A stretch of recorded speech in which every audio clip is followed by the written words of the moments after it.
اللهم صل على محمد وآل محمد. اللهم صل على محمد وآل محمد.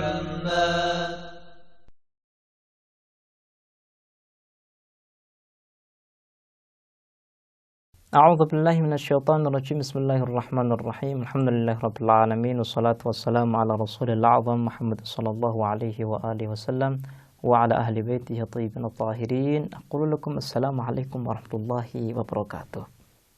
Para pemirsa dan pendengar yang kami hormati, marilah kita ucapkan rasa syukur kepada Tuhan kita. Tuhan yang selalu memberikan rahmat kepada kita. Tuhan yang selalu memperhatikan kita. Dan kita ucapkan salam cinta, salam rindu kepada kekasih kita Nabi besar Muhammad sallallahu alaihi wasallam. Pada kesempatan yang lalu kita telah menyebutkan beberapa adab dalam mendengar, dan pada kesempatan yang baik ini kita ingin meneruskan bahasan ini. Adab berikutnya terkait dengan bagaimana kita menggunakan telinga kita dengan baik adalah hendaknya kita tidak menggunakan telinga ini untuk mendengarkan sesuatu yang diharamkan oleh Allah Subhanahu wa taala. Sesuatu yang haram seperti musik-musik yang memang menjauhkan diri kita dari akhlak-akhlak yang mulia.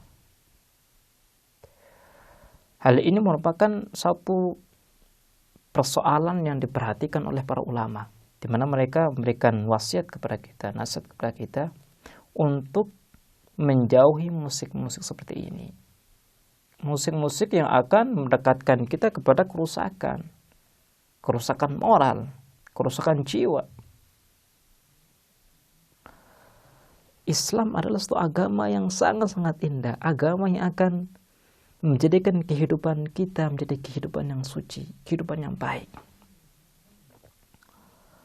Terkait dengan musik, mungkin hal ini merupakan sesuatu yang sulit kita hindari. Terkhusus anak-anak muda sekarang, di mana budaya barat sudah masuk ke dalam jiwa-jiwa mereka.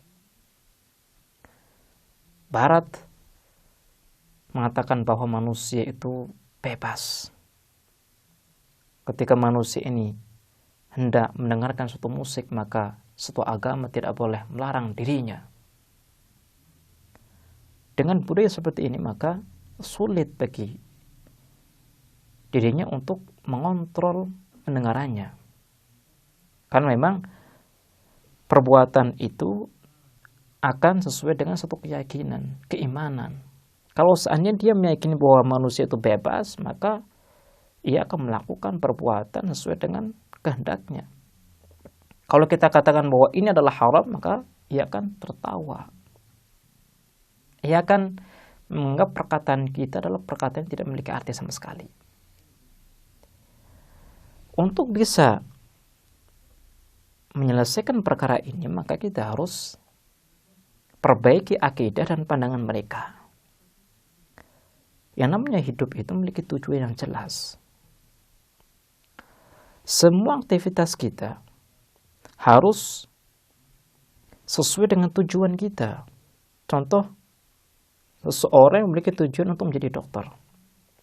Semua pelajaran yang ia pelajari harus sesuai dengan apa yang ia inginkan menjadi dokter. Kalau seandainya ia ingin menjadi dokter, kemudian ia membaca pelajaran-pelajaran matematika, maka ia tidak akan bisa menjadi dokter. Seperti itu ketika kita dalam kehidupan ini menjadi manusia yang sempurna, maka setiap aktivitas kita harus mencerminkan kesempurnaan, termasuk ketika kita mendengarkan sesuatu. Benak kita akan menggambarkan sesuatu yang kita dengar. Kalau seandainya sesuatu itu baik, maka gambaran yang ada dalam benak kita baik. Lah, ketika baik, maka akan turun ke dalam hati kita baik pula. Islam berusaha untuk menutup semua celah masuknya sesuatu yang haram, sesuatu yang tidak suci. Dan salah satu celah yang sangat-sangat nampak untuk masuknya sesuatu yang tidak suci adalah telinga, pendengaran. Makanya Al-Imam Ali bin Abi Thalib mengatakan, sami'u dzikrillahi dzakirun. Yang berzikir itu bukan hanya yang mengucapkan la ilaha illallah saja, tapi yang berzikir adalah ia juga yang mendengarkan kalimat-kalimat suci. Jadi kalau seandainya kita berada di rumah, kita mendengarkan ada seseorang yang bersolawatan di musola, di masjid, maka kita pun dianggap sebagai orang yang sedang mengirim solawat, sedang berzikir. Kenapa? Karena dengan kita mendengarkan solawat, mendengarkan zikir, artinya kita juga akan merenungi solawat, akan mengingat sejarah Rasulullah, akan mengingat tugas kita sebagai hamba. Makanya Imam Ali bin Abi Thalib mengatakan, sami'u dzikrillahi dzakirun. Ini adalah perkataan Imam Ali bin Abi Thalib terkait bagaimana kita menjaga pendengaran kita. Kemudian terkait dengan pendengar sesuatu yang tidak baik, maka ia pun dianggap seperti yang mengatakannya atau yang menyampaikannya. Di mana beliau mengatakan, Imam Ali bin Abi Thalib, sami'ul ghaibah ahadul mughtabin. Orang yang mendengarkan gunjingan seseorang, maka ia pun termasuk daripada orang yang menggunjing. Taruhlah begini, ada teman kita yang sedang menggunjing orang lain. Si fulan itu buruk, si fulan itu tidak memiliki kemuliaan, yang ada dalam dirinya adalah negatif. Kalau seandainya kita mendengarkan gunjingan ini, maka kita sama dengan orang yang menggunjing. Tidak ada bedanya. Sami'ul ghaibah ahadul mughtabin. Dan di perkataan lain, Imam Ali bin Abi Thalib mengatakan, pendengar sesuatu yang buruk, maka ia pun adalah buruk. Ia pun sama dengan yang mengatakannya.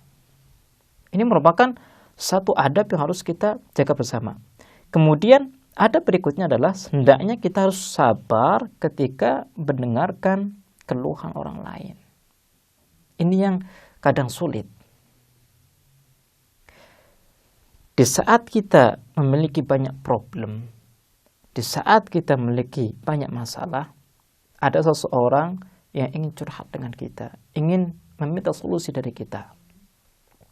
Disinilah kita diuji oleh Allah Subhanahu wa Ta'ala. Bagaimana kita menjadikan telinga kita, pendengaran kita menjadi satu alat untuk bisa berinteraksi dengan baik dengan orang lain. Orang yang bersabar dalam mendengar keluhan orang lain, curhatan orang lain, dan ia berusaha untuk mencarikan solusi, maka orang tersebut adalah orang yang akan mendapatkan rahmat dari Allah Subhanahu wa Ta'ala. Dengan adab-adab seperti ini, maka apa yang bisa kita katakan terkait Islam kecuali keindahan? Jadi Islam adalah indah, maka janganlah kita merusak keindahan Islam ini dengan perbuatan kita yang tidak indah. Dengan era yang modern ini, dengan kemajuan yang kita lihat bersama-sama, maka jangan kita berpikir kita bisa hidup tanpa Islam. Kalau kita menjauhi Islam sedikit saja, maka kita akan keluar daripada wilayah kemanusiaan kita. Dengan Islamlah kita akan meraih kemanusiaan. Dengan Islamlah kita akan meraih kesuksesan dunia dan akhirat. Makanya marilah kita jadikan hidup ini, hidup yang kita miliki sebagai hidup yang Islami. Hidup yang Islami bukanlah hidup yang mundur.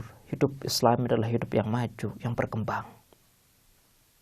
Baiklah pemirsa, insyaallah kita akan melanjutkan bahasan tentang keislaman di kesempatan yang lain. Kita akhiri. Wassalamualaikum warahmatullahi wabarakatuh.